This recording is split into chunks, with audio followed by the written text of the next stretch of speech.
Hello, welcome to Magnet Brains Hindi medium. कैसे हैं आप सभी? मैं लाली वर्मा आप सभी 11वीं कक्षा के विद्यार्थियों का बहुत बहुत स्वागत करती हूं।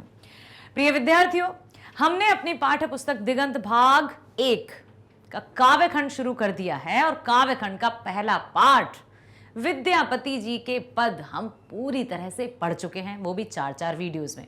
पहले हमने व्याख्या देखी, फिर हमने प्रश्न उत्तर, उसके बाद मल्टीपल चॉइस क्वेश्चंस और अंत में हमने कंप्लीट चैप्टर रिवीजन। अब लेकर आई हूं आपके ही पाठ्य पुस्तक के काव्यखंड का दूसरा पार्ट, जो है कबीर के पद। अब संत कबीर दास जी को कौन नहीं जानता, अर्थात सब जानते हैं। तो आइए इस वीडियो में हम सबसे पहले कवि परिचय देखते हैं, कबीर दास जी के जीवन से जुड़ी कुछ बातों को जानते हैं और उसके बाद हम पढ़ेंगे कबीर दास जी के पद। नाम कबीर, जन्म अनुमानतः 1398 या 99, कहीं कहीं आप देखेंगे कि 1398 भी लिखा रहता है, इसलिए अनुमानतः है। 1398 भी लिखा रहता है क्योंकि अनुमानतः है। ठीक है। ज्येष्ठ पूर्णिमा 1456, निधन अनुमानतः 1518, निवास काशी, वाराणसी और मगहर, बस्ती, उत्तर प्रदेश। माता पिता नीमा और नीरू।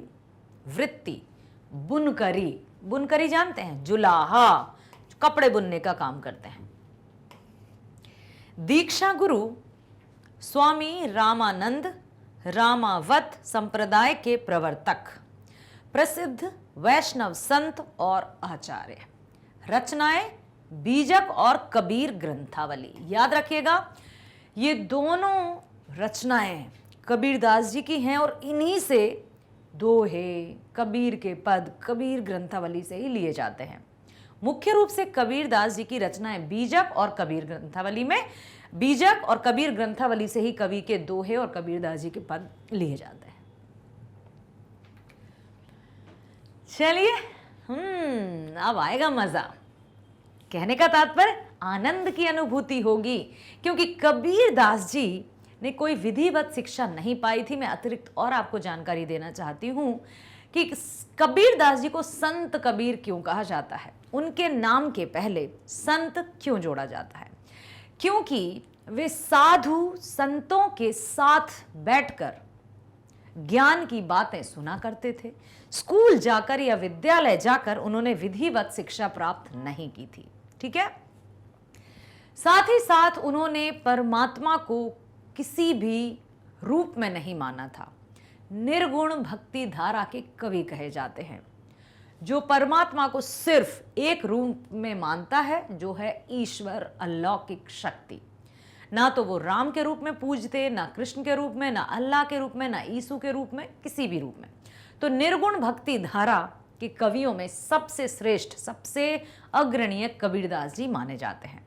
यदि आपसे कभी प्रश्न पूछा जाए कि कबीरदास जी कौन सी भक्ति धारा के कवि हैं, बिल्कुल लिख देना, कबीरदास जी निर्गुण भक्ति धारा के कवि हैं। अब हम पढ़ते हैं पहला पद। संतो देखत जग बौराना, साच कहो तो मारन धावे, झूठी जगपति आना। नेमी देखा धर्मी देखा, प्रात करत स्नाना। कुछ समझ में आया? खड़ी बोली पंचमेल खिचड़ी, संतो देखत जग बौराना। प्रस्तुत पद में कबीरदास जी कहते हैं कि देखो ये संसार लगता है बौरा गया है, पागल हो गया है। क्यों कहा कबीरदास जी ने ऐसा? इसलिए कि साच कहो तो मारन धावे, झूठे जगपति आना। यदि इसके समक्ष सच्ची बात कह दो तो ये मारने को दौड़ता है। कहते ना, सच्ची बात सबको कड़वी लगती है, सुना होगा ना। तो सच यदि इसके सामने रख दो तो ये मारने को दौड़ने लगते हैं, और झूठ इनके समक्ष परोस दो तो वाह, इनको बड़ा मजा आता है। झूठी प्रशंसा सुनना, झूठी बातें सुनना, झूठ पर यकीन करते हैं और सत्य को सुनना भी नहीं चाहते। लगता है ये जग, ये संसार पागल हो गया है। संतो देखत जग बोराना। साच कहो तो मारन धावे, झूठे जग पतियाना। नेमी देखा धर्मी देखा, प्रात करे स्नाना। बहुत से नियम और धर्म को मानने वाले लोगों को देखा है मैंने। कबीरदास जी कहते हैं कि इस जगत में कई नियम और धर्म को मानने वाले व्यक्तियों को मैंने देखा है जो प्रातः काल स्नान करते हैं। नेमी देखा, नियम, धर्मी देखा, नियम और धर्म का पालन करने वालों को, लोगों को मैंने देखा है जो प्रात करे स्नाना। स्नान मतलब स्नान, जो सुबह सुबह स्नान करते हैं, अपने आप को धर्मी कहते हैं, धर्म का अनुयायी कहते हैं, नियमित रूप से अपनी दिनचर्या का पालन करते हैं। आत्म मारी पखा नहीं पूजे, उनमें कछु नहीं ज्ञाना। लेकिन ऐसे ही लोग जो अपने आप को नियम धर्म में बांधे रहते हैं, प्रातः काल स्नान करते हैं और क्या कहते हैं कि हम ही सर्वश्रेष्ठ हैं। आत्म मारी पखा नहीं पूजे, अपनी आत्मा को मारकर लगता है ये पखाना भी पूजने लगते हैं। जिसने जैसा कह दिया उसकी तरफ हो लिए। इनमें अपना कोई सिद्धांत नहीं है, किसी एक या यूं कहें कि परमात्मा पर भी भरोसा नहीं है। यदि खुद का लाभ है तो परमात्मा को पूजने लगे, यदि कहीं दुख आ गया, कुछ घाटा हो गया तो परमात्मा को बुरा भला कहने लगे। तो आत्म मारी पखा नहीं पूजे, उनमें कछु नहीं ज्ञाना। जो अपने आप को बड़ा ज्ञानी मानते हैं, नियम धर्म का पालन करने वाला मानते हैं, लगता है उनमें कछु नहीं ज्ञाना। वे किसी भी तरह का कोई ज्ञान नहीं रखते हैं। अब आगे क्या कहते हैं? बहुतक देखा पीर औलिया, पढ़े किताब कुराना। पीर, पीर सुनो, पीर बाबा की मज़ार पर जाना है। औलिया जो झाड़ने फूकने वाले होते हैं, सबको देखा, जो किताब पढ़ते हैं, कुरान पढ़ते हैं, सबके बारे में। क्योंकि कबीरदास जी किसी भी धर्म के प्रति कोई पक्षपात नहीं करते थे। सभी धर्मों को वे समान मानते थे। ना तो उनके लिए हिंदू, मुस्लिम, सिख, ईसाई, किसी के भी धर्म के प्रति वे अपना समर्पण मतलब अपना पक्ष नहीं रखते थे। उनके लिए धर्म आडंबर था। उनके अनुसार ईश्वर की प्राप्ति मंदिर, मस्जिद, गुरुद्वारे या काबा, कैलाश में जाकर प्राप्ति नहीं की जा सकती। मन को सच्चा रखना होगा, मन को पवित्र रखना होगा तो परमात्मा की प्राप्ति हो जाती है। बहुतक देखा पीर औलिया, पढ़े किताब कुराना। कै मुरीद तदबीर बतावे, उनमें उहे जो ज्ञाना। जो पीर, फकीर, औलिया, ओझा, ये दुनिया भर की बात है। जो झाड़ फूक का काम करते हैं, उनको क्या लगता है कि हमें सब जानता है, सब कुछ पता है। लेकिन उनमें यह जो ज्ञान, अपना ज्ञान झाड़ते रहते हैं। और इसका लोग, ये जो दुनिया के लोग हैं ना, जिनको पागल कहा है, वे उन पर भरोसा करते रहते हैं। क्या ऐसा हो सकता है? आसन मारी डिंभ धरी बैठे, मन में बहुत गुमाना। अब जिसके पास धन दौलत है, हाँ हाँ हाँ, उसको तो लगता है मन में गुमान घमंड करके यूं विराजित रहते हैं। बिल्कुल चाल ढाल सब कुछ बदल जाती है। उनको क्या लगता है कि ये धन संपत्ति, ऐशो आराम, ये दुनिया सब कुछ मेरा है। आसन मारी डिंब धर बैठे, मन में बहुत गुमाना। गुमाना यहां घमंड। पीतर पाथर पूजन लागे, तीरथ गर्व भुलाना। पत्थर को भी पूजने लगे, अपने मन में गर्व घमंड ले आए।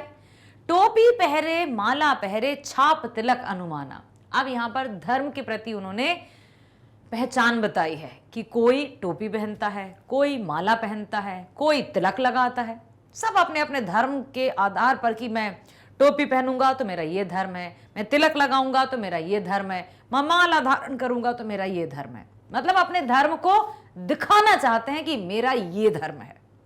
जबकि धर्म क्या है? कर्म। साखी सबदही गावत भूले, आत्म खबरी न जाना। साखी सब दई। वास्तव में सत्य जो है उसको सब भूल चुके हैं। आत्म खबर ना, खुद के बारे में तो कोई खबर रखना नहीं चाहता। खुद कैसे हैं, कौन है इससे कुछ कहना नहीं है उनको, बस दूसरों के बारे में जानने को बड़े उत्सुक हैं। ये है इस जग की वास्तविकता, ये है इस जग की सच्चाई जो कबीरदास जी कहना चाहते हैं। हिंदू कहे मोहि राम प्यारा, हिंदू कहे मोहि राम प्यारा, तुरक कहे रही माना। आपस में दो लरी लरी, मुए मर्म न काहू जाना। घर घर मंत्र देत फिरत है, महिमा के अभिमाना। गुरु के सहित सिख सब बूढ़े, अंत काल पछताना। कहे कबीर सुनो हो संतो, ये सब मर्म भुलाना। कहते कि कहो कहा नहीं माने, सहजे सहज समाना। सब इसी मोह माया लोभ लालच धर्म जाति इसके उसमें फंसे हुए हैं। हिंदू कहे मोहे राम प्यारा, तुर्क कहे रहमाना।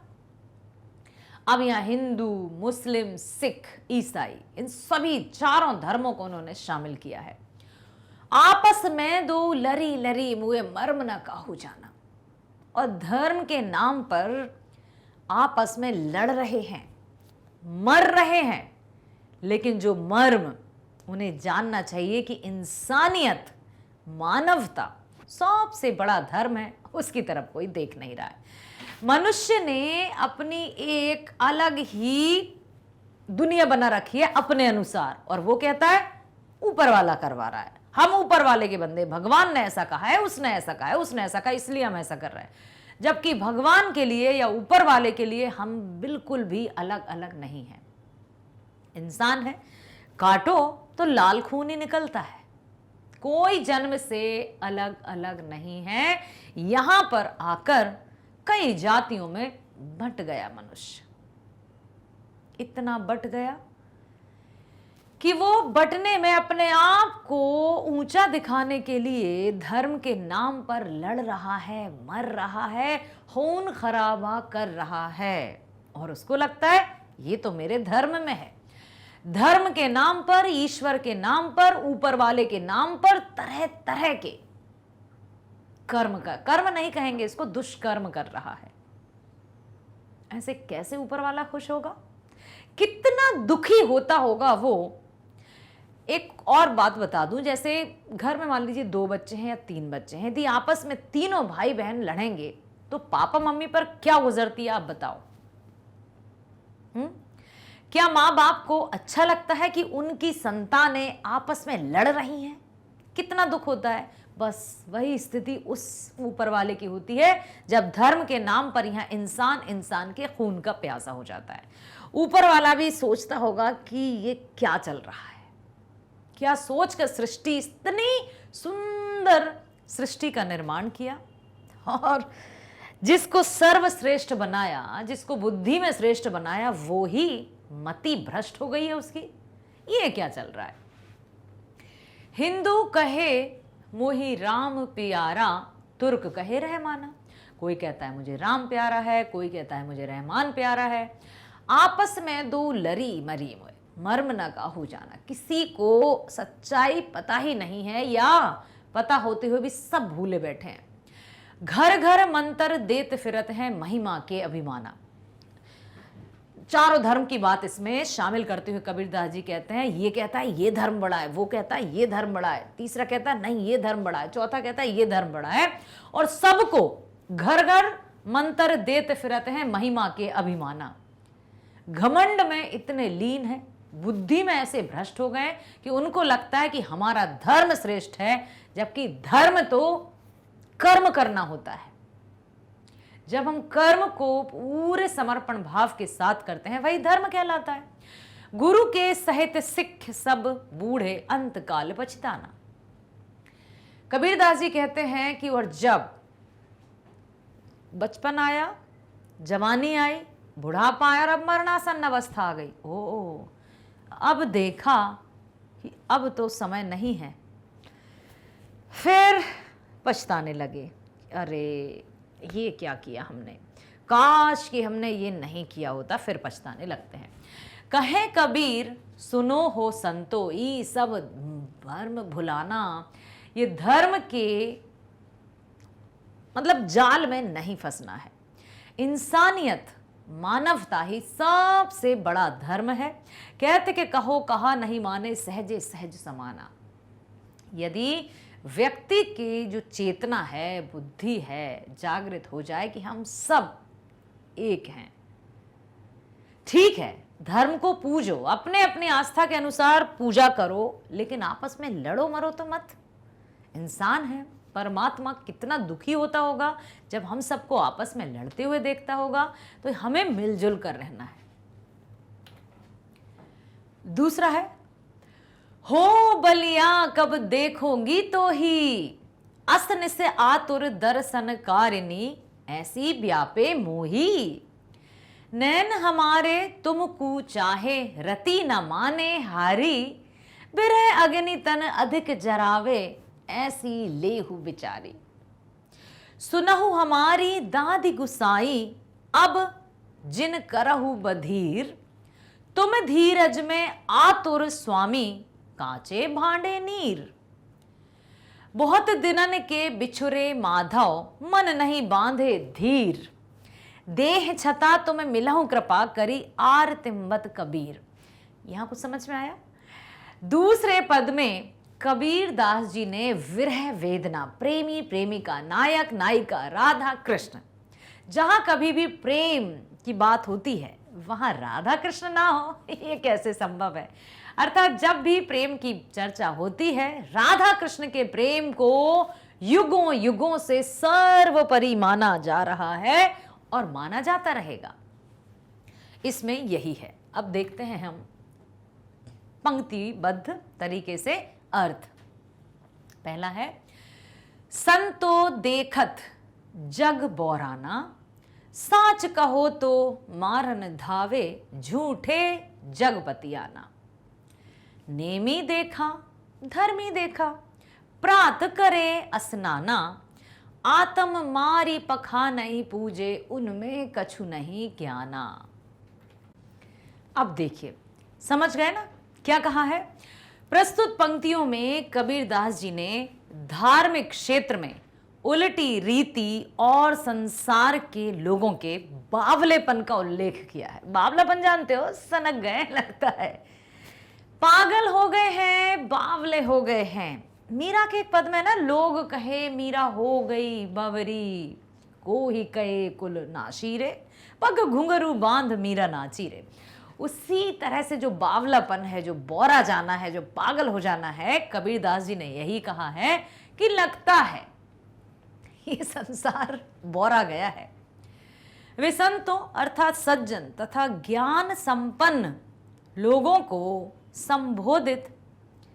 संबोधित करते हुए कहते हैं कि संतों देखो, यह संसार बावला हो गया है, पागल हो गया है, इसने उल्टी राह पकड़ ली है। जो सच्ची बात कहता है उसे लोग मारने को दौड़ते हैं, मतलब उसको लोग अपना शत्रु समझ लेते हैं। जो सच कहता है उससे शत्रुता निभा लेते हैं। सच्ची बात कहता है उसे लोग मानने दौड़ते हैं। इसके विपरीत जो लोग गलत या झूठी बातें बताते हैं उन पर विश्वास कर लेते हैं।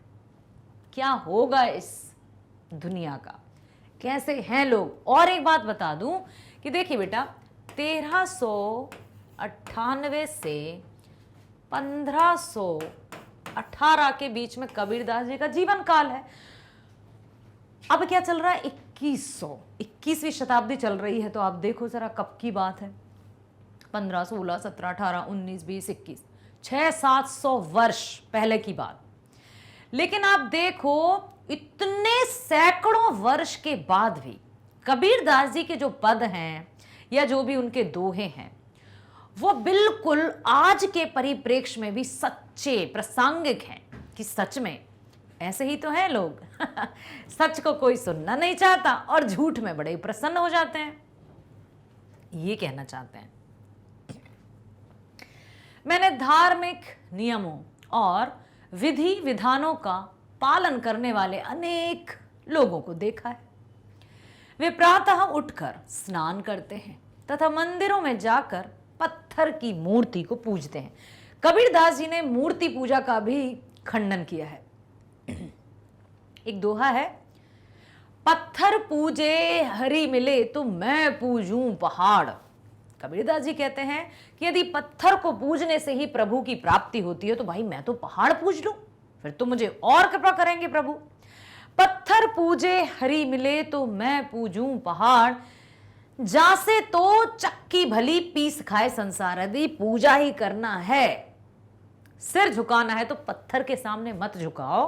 प्रैक्टिकल लाइफ को ज्यादा वैल्यू देते थे वो, कि पूजना ही है तो उस चक्की को पूजो जो जिसमें गेहूं पीसकर आटा निकाला जाता है, जिससे हमारा पेट भरता है। और उस समय कबीरदास जी की हम बात करें, तब कोई ये चक्कियां नहीं होती थी, हाथ से पीस पीस कर आटा बनता था, बहुत मेहनत करते थे लोग। तो मैंने धार्मिक नियमों और विधि विधानों का पालन करने वाले अनेक लोगों को देखा है जो नियम धर्म बहुत अच्छे से अपनाते हैं। वे प्रातः काल उठकर स्नान करते हैं, मंदिरों में जाकर पत्थर की मूर्ति को पूजते भी हैं, मगर उनके पास तनिक भी ज्ञान नहीं है।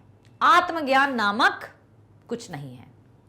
वे अपनी आत्मा को ही नहीं जानते हैं कि वे सही कर रहे हैं, गलत कर रहे हैं, अच्छा कर रहे हैं या बुरा कर रहे हैं, और उसकी आवाज को मारते हैं, अर्थात अनसुनी करते हैं। आत्मा हमेशा हमें आगाह करती है, वार्न करती है, चेतावनी देती है कि तुम जो कर रहे हो वो सही नहीं है, मत करो। लेकिन आत्मा की बात ना सुनकर हम यहां वहां अपनी मर्जी से काम करने लगते हैं, और उसका फल अंत में भुगतना पड़ता है और फिर पछतावा होता है। वे अपनी आत्मा को नहीं जानते हैं और उसकी आवाज को मारते हैं, अर्थात आत्मा की अनसुनी करते हैं। सारांशतः, निष्कर्षतः कबीरदास जी कहना चाहते हैं कि ऐसे लोग केवल बाहरी कर्म, धर्म, नियम और आचार को ही जानते हैं, जबकि अंतः ज्ञान उनका पूरी तरह से शून्य है। और जबकि वास्तविक ज्ञानी कौन कहलाता है? थल थल में बसता है शिव ही, भेद न कर क्या हिंदू मुसलमान। ज्ञानी है तो स्वयं को जान, वही है साहिब से पहचान। ठीक है, इस तरह से। अगला है, बहुतक देखा पीर औलिया, पढ़े किताब कुराना, कै मुरीद तदबीर बतावे, उनमें उहे जो ज्ञाना। कबीरदास जी ने अपने पद की प्रस्तुत पंक्तियों में मुसलमानों के तथा कथित पीर और औलिया के आचरणों का परिहास किया है, उन पर कटाक्ष किया है कि जिस तरह से पीर, औलिया, फकीर जो रहते हैं, तरह तरह के वे कहते हैं कि मैंने अनेक पीर औलिया देखे हैं जो नित्य कुरान पढ़ते हैं, उनके पास ना तो सही ज्ञान होता है और ना कोई सिद्धि होती है, फिर भी वे लोगों को अपना मुरीद यानी अनुगामी या शिष्य बनाते हैं और उन्हें उनकी समस्याओं के निदान के उपाय बताते चलते, जबकि उन्हें खुद का पता नहीं है कि आगे मेरा क्या होगा, दूसरों को राह बताते हैं। यही उनके ज्ञान की सीमा है। निष्कर्षतः कबीरदास जी कहना चाहते हैं कि ये पीर औलिया स्वतः अयोग्य होते हैं, लेकिन दूसरों को ज्ञान सिखाते हैं। इस तरह ये लोग ठगी कहलाते हैं, ठग करते हैं, लोगों के साथ छलावा करते हैं, लेकिन फिर भी लोगों को छलावा पसंद है। सत्य को सुनना चाहते नहीं है, झूठ जो कह देगा उसकी बात मानेंगे, क्योंकि दिमाग से काम नहीं लेते हैं, आत्मा की आवाज नहीं सुनते हैं, बस ऐसे ही जो समझ में आता है वो करते हैं।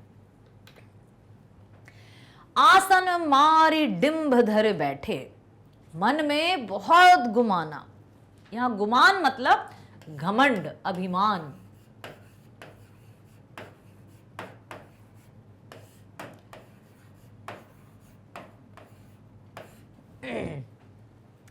पीतर पाथर पूजन लागे, तीरथ गर्भ भुलाना, टोपी पहरे माला पहरे, छाप तिलक अनुमाना, साखी सबदही गावत भूले, आत्म खबरी न जाने। देखिए, कबीरदास जी का स्पष्ट मत है, उन्होंने साफ साफ शब्दों में कहा है। जब भी कबीरदास जी के हम चाहे दोहे पढ़ें या उनके शब्द पढ़ें, साखियां पढ़ें या पदावली पढ़ें, किसी भी बात को वे घुमा फिरा कर नहीं कहते हैं, आड़ी तिरछी करके नहीं कहते हैं, साफ साफ कहते हैं, स्पष्ट।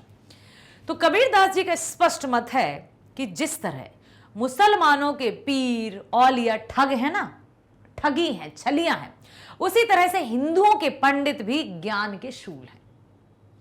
वे कहते हैं कि ये नकली साधक मन में बहुत अभिमान रखते हैं और कहते हैं कि मैं ज्ञानी हूं लेकिन होते हैं ज्ञान शूल, कुछ नहीं आता।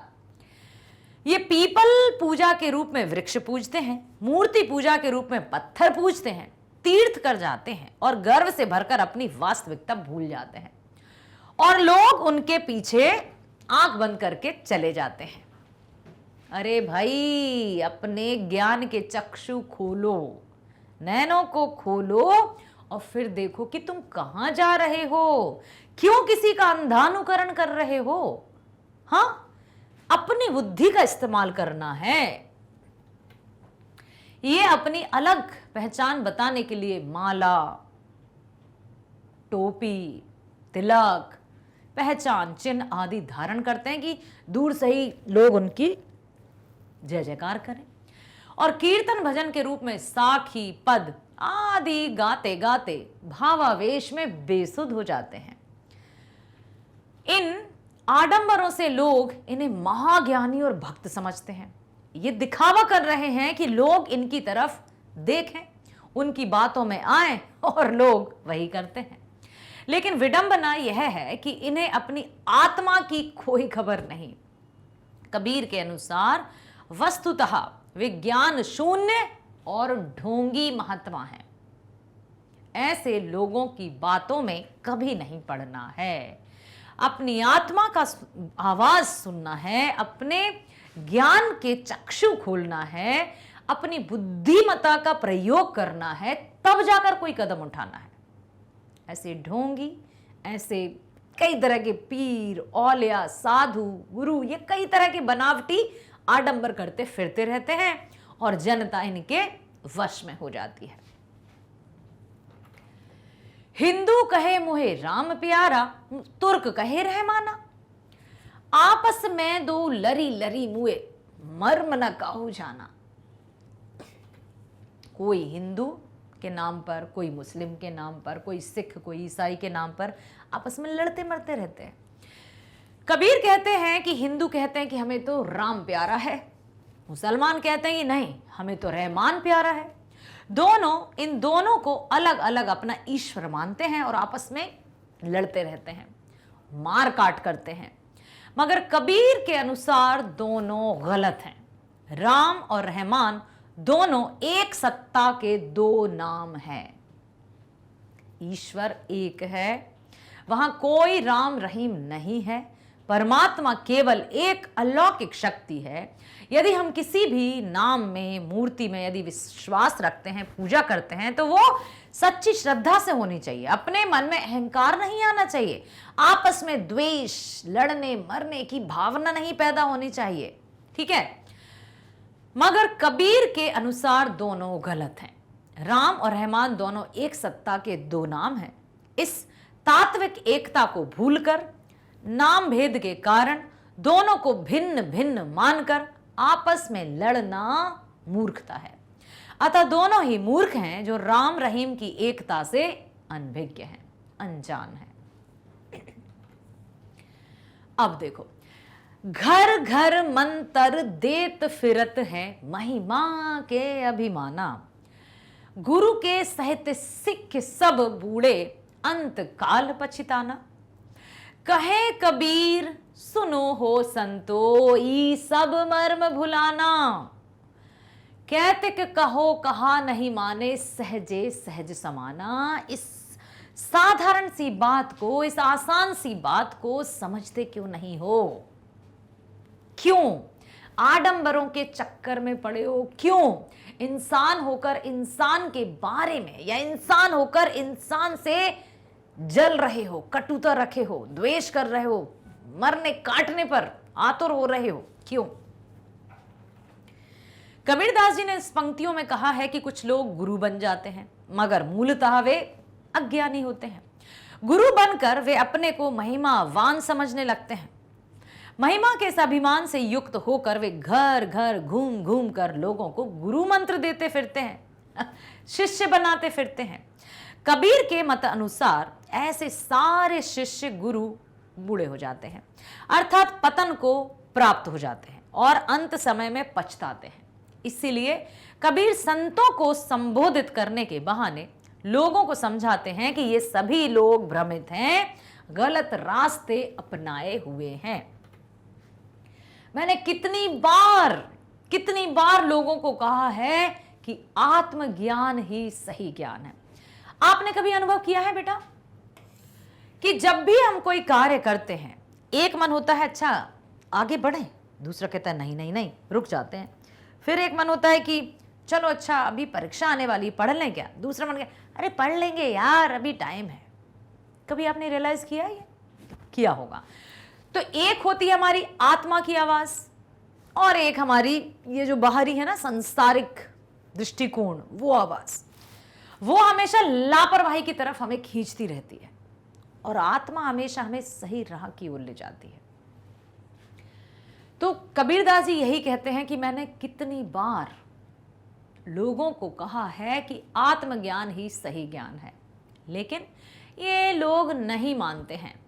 ये अपने आप में समाये हुए हैं, अर्थात स्वयं को सही और दूसरों को गलत बताने पर ही तुले हुए हैं।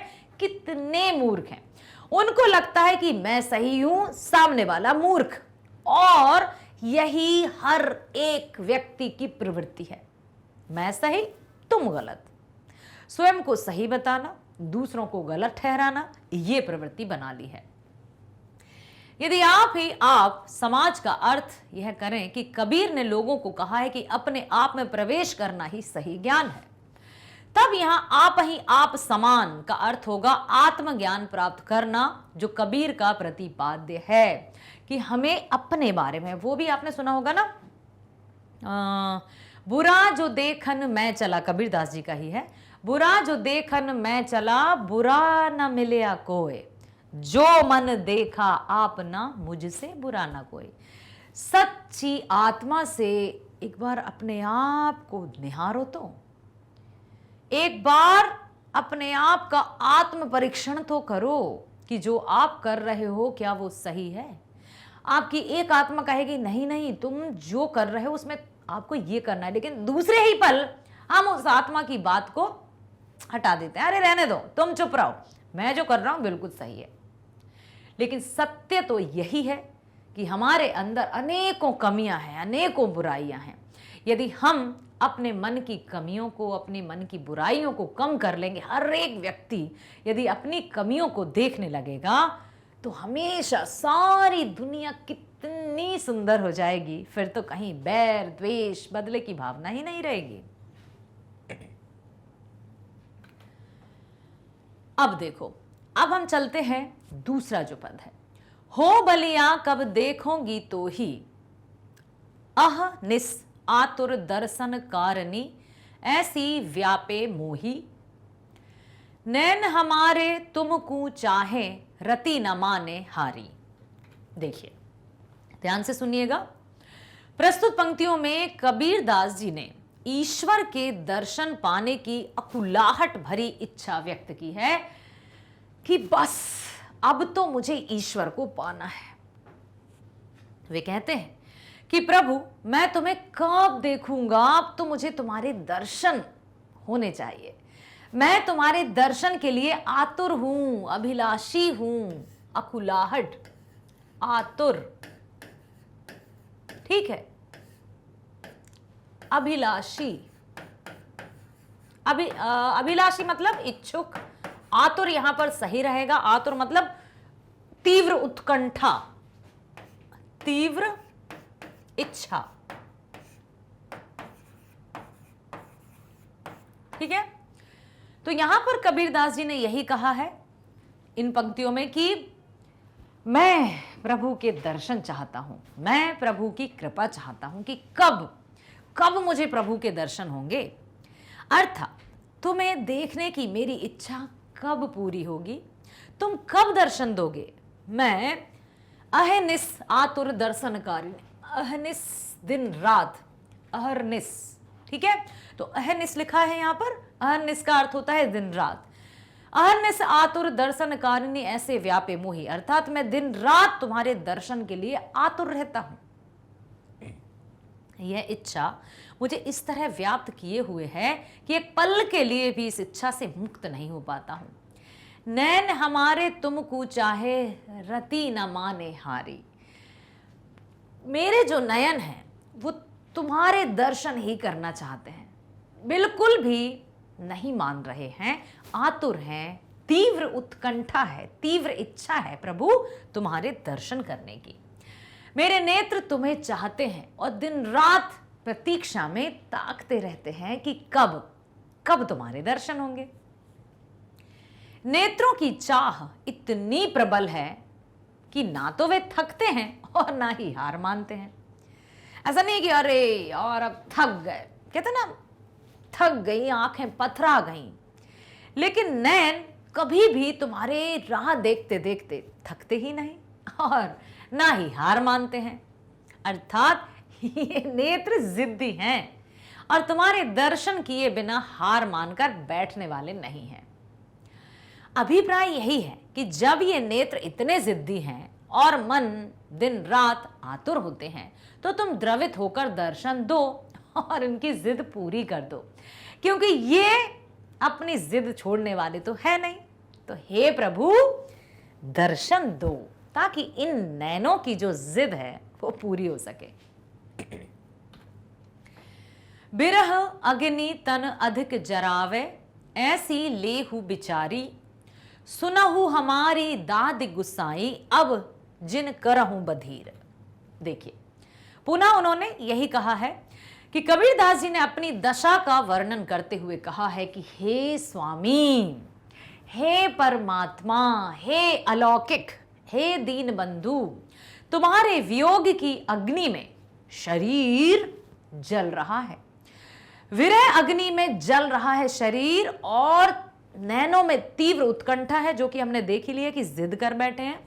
तुम्हें पाने की लालसा आग की तरह मुझे जला रही है, आग की तरह मेरे पूरे शरीर को दग्ध कर रही है। ऐसा मानकर कि तुम विचार कर लो कि मैं दर्शन पाने का पात्र हूं या उपेक्षा का। प्रभु अब तुम ही बताओ कि मेरे नयन तुम्हारे दर्शन पाने की जिद कर रहे हैं, थकते ही नहीं, मेरा शरीर दिन रात तुम्हारी प्रतीक्षा में है। अब ये तुम ही बताओ कि मैं दर्शन पाने का पात्र हूं या उपेक्षा का। क्या तुम मुझे दर्शन दोगे या मेरी अनदेखी कर दोगे। उपेक्षा का मतलब जिसको हम कोई भाव नहीं देते। तो हे प्रभु आप ही बताओ कि आप मुझे मैं दर्शन का पात्र हूं या उपेक्षा का। कबीरदास जी अपनी विरह दशा समझ रहे हैं ना बेटा, बिछड़ने की, परमात्मा को पाने की। कबीरदास जी अपनी विरह दशा को बतलाकर चुप नहीं रह जाते हैं।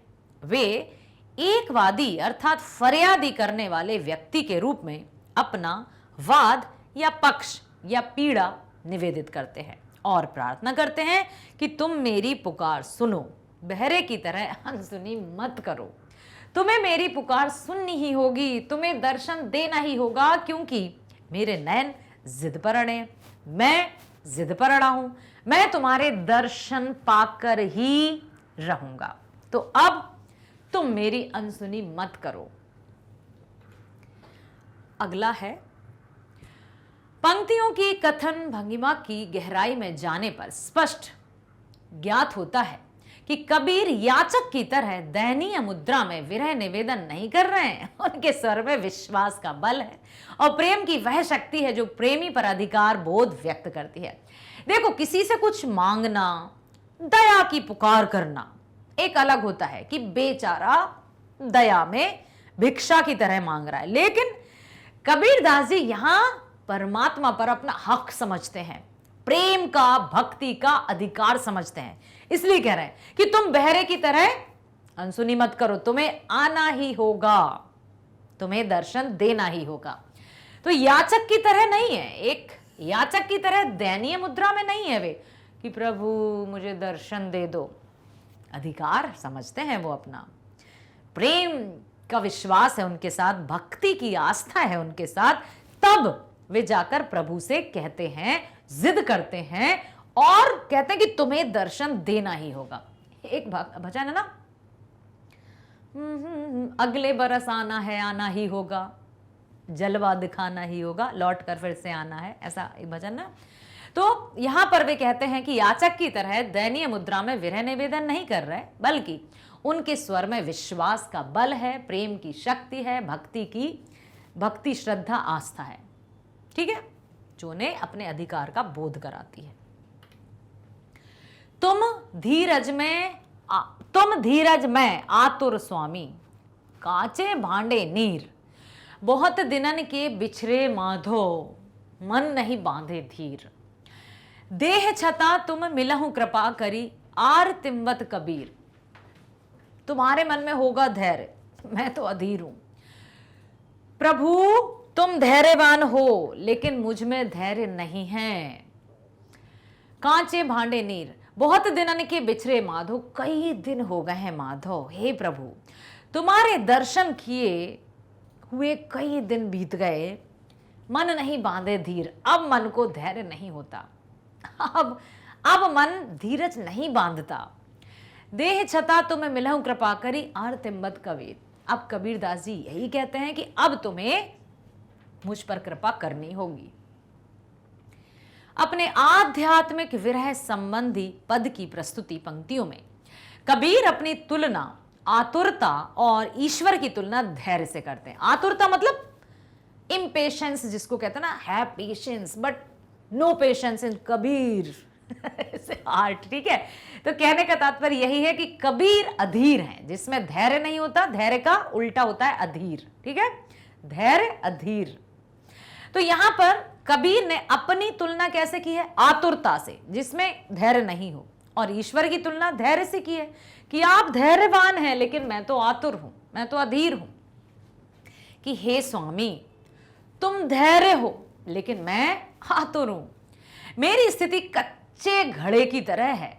कच्चे घड़े में रखा जल शीघ्र घड़े को गलाकर बाहर निकलने लगता है, उसी तरह मेरे भीतर का धैर्य शीघ्र समाप्त हो रहा है, अर्थात मेरा मन अधीर हो रहा है।